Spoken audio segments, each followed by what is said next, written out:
Friends, आज हम next operators करेंगे पाइथन के। The operators are called logical operators. अब लॉजिकल ऑपरेटर्स क्या होती हैं? तीन टाइप के लॉजिकल ऑपरेटर्स आते हैं, दैट इज एंड, और नॉट। हमने जो रिलेशनल ऑपरेटर किए थे उनको मर्ज करके, यानी कि दो ऑपरेटर्स को इकट्ठा यूज करके हम लॉजिकल ऑपरेटर्स बनाते हैं। लाइक मैंने इक्वल टू ऑपरेटर और लेस देन ऑपरेटर लिया है। अब दो ऑपरेटर्स में अगर एंड आया तो दोनों की कंडीशंस अगर ट्रू होंगी तभी जो ऑपरेटर है वो करेक्ट होगा, यानी कि वो true, it returns true if the both the expressions are true. यानी कि दोनों एक्सप्रेशंस अगर ट्रू होंगी तभी आंसर हमारे पास ट्रू आएगा, अदरवाइज फॉल्स आएगा। एंड का मतलब है कि दोनों चीज़ें चेक करनी है। और की बात करेंगे, x is equals to 15 and x is less than y।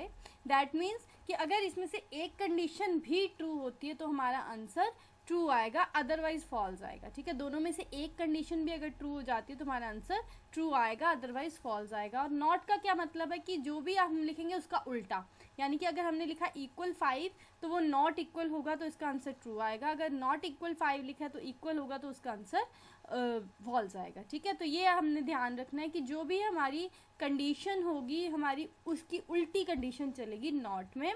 और का मतलब होता है, जैसे हम हिंदी में भी बात करें तो उसका मतलब होता है या, तो दोनों में से एक भी कंडीशन ट्रू होगी तो करेक्ट आएगा। और एंड में हमें बोथ द कंडीशंस चेक करनी पड़ेगी तब हमारा आंसर करेक्ट आएगा। ठीक है, तो अब हम इसको प्रैक्टिकली करके देखेंगे कि हमारा ये चलेगा कैसे। इसको छोटा सा एक आपको मैं प्रोग्रामिंग का सेंटेंस बताऊंगी, उसमें करना है। हम इसको स्क्रिप्ट मोड में ही करेंगे। मैंने ओपन किया पाइथन को, पाइथन ओपन करने के बाद मैं न्यू कर रही हूँ फाइल, और मैंने अपना स्क्रिप्ट मोड ओपन किया। स्क्रिप्ट मोड में मैं एक सिंपल सी चीज़ लिख रही हूँ, दैट इज एक्स को कोई वैल्यू दे दी मैंने, like X is equals to 7 and Y को भी वैल्यू दे दी, वाई इज इक्वल्स टू 8। ठीक है, y को भी वैल्यू दे दी और x को भी वैल्यू दे दी। अब मैंने स्टेटमेंट क्या देनी है, मैंने स्टेटमेंट दी प्रिंट। प्रिंट की स्टेटमेंट दिया। प्रिंट क्या करना है मेरे को कि x is greater than 4, x is greater than 4 and y is greater than 7। ठीक है, x is greater than 4 and y is greater than 7। अब यहाँ पे आप देखो क्या कंडीशन चेक होगी। यहाँ पे कंडीशन चेक कैसे होगी ये आपने ध्यान से देखना है। x इज ग्रेटर देन 4, यहाँ पे पैरेंथेसिस को क्लोज करना है और यहाँ पर भी, and y is greater than 7, और इन दोनों पैरेंथेसिस को प्रिंट के अंदर करना है, this one like this. Okay, तो x is greater than 4 and y is greater than 7। यहाँ पे आप देखिए कि x जो है वो 4 से ग्रेटर तो है और y जो है वो भी 7 से ग्रेटर है। ठीक है, तो अब मैं इसको सेव करूँगी प्रोग्राम को। सबसे पहले तो हमारे लॉजिकल ऑपरेटर की बात कर रहे हैं तो लॉजिकल के नाम से ही प्रोग्राम को सेव कर देते हैं। सेव करने के बाद आप इसको रन करें। रन करने के बाद चेक करें कि आंसर क्या आ रहा है। आंसर आ रहा है ट्रू, क्योंकि x भी ग्रेटर देन 4 है और y भी ग्रेटर देन 7।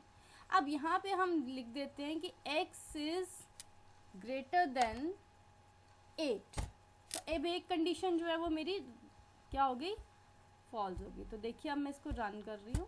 रन करने के बाद आंसर देखिए चेंज हो गया, आंसर इज फॉल्स। क्या हुआ, एक कंडीशन इसमें से जो ट्रू नहीं हुई। अब यहाँ पर अगर मुझे ट्रू आंसर लाना है तो मैं क्या करूँगी, एंड की जगह मैंने लिख दिया और। तो अब मैं इसको रन करूँगी, देखिए फिर आंसर ट्रू आ, क्योंकि दोनों में से एक कंडीशन जो है वो करेक्ट है तो आंसर ट्रू आ रहा है। अगर दोनों कंडीशंस करेक्ट हैं देन आंसर ट्रू आ रहा है। अगर दोनों में से एक भी कंडीशन जो मेरी करेक्ट नहीं होती है तो आंसर मेरा फॉल्स आता है। ठीक है, अब नॉट का एक कमांड ले लेते हैं। नॉट में हम लेते हैं प्रिंट। देखिए नॉट की मैं क्या कमांड ले रही हूँ, x is not equals to 7, x is not equals to 7। Okay, and run करते हैं इस प्रोग्राम को सेव करके, and save and run the program. देखिए मेरा आंसर क्या आएगा, अभी आंसर इज फॉल्स। ठीक है, यहाँ पे x इक्वल 7 है, पर मैंने क्या लिखा, x is not equal to 7, तो यहाँ पे मेरा आंसर क्या आ गया, फॉल्स। फर्स्ट स्टेटमेंट तो आपने देखी है, और में एक कंडीशन ट्रू है तो मेरा आंसर ठीक आ रहा है। अगर दोनों कंडीशंस और की फॉल्स हो जाएंगी तब मेरा आंसर जो है फॉल्स आएगा, ये भी ध्यान रखना है। ठीक है, और मेरे यहाँ पे क्या है कि x 7 है, बट यहाँ पे मैंने लिखा है x is not equal to 7, तो आंसर क्या आ गया मेरा, फॉल्स आ गया। ओके, तो these are the operators, these are called logical operators, जिसमें हमने एंड और नॉट की बात की। यहाँ पे आंसर ट्रू फॉल्स में ही आएगा। आपको जस्ट कंडीशंस देनी है, आप कंडीशंस चेक कर सकते हैं। अगर मैं यहाँ पर एंड लगा रही हूँ या और लगा रही हूँ, अगर मैंने एंड लगाया तो मेरी दोनों कंडीशंस करेक्ट होंगी तो आंसर ट्रू आएगा। अगर और लगाया, दोनों में से एक कंडीशन भी मेरी करेक्ट होती है तो आंसर मेरा ट्रू आएगा, अदरवाइज फॉल्स आएगा। और मेरी नॉट में तो बिल्कुल उल्टा आएगा, जो भी आपकी कंडीशन है उसका उल्टा आपका आंसर आएगा। ठीक है, जैसे मैंने यहाँ पर 7 है तो यहाँ पे नॉट इक्वल टू 7 लिखा तो मेरा आंसर आया फॉल्स। ठीक है, तो इस चीज़ की आपने ध्यान रखनी है। आप इन लॉजिकल ऑपरेटर्स को यूज़ करके देखिए। अगर कोई डाउट है तो आप कमेंट सेक्शन में कमेंट करके पूछ सकते हैं, और अगर आपको इसी टाइप की और वीडियोज़ देखनी है तो आप लाइक एंड सब्सक्राइब भी कर सकते हैं। Thank you.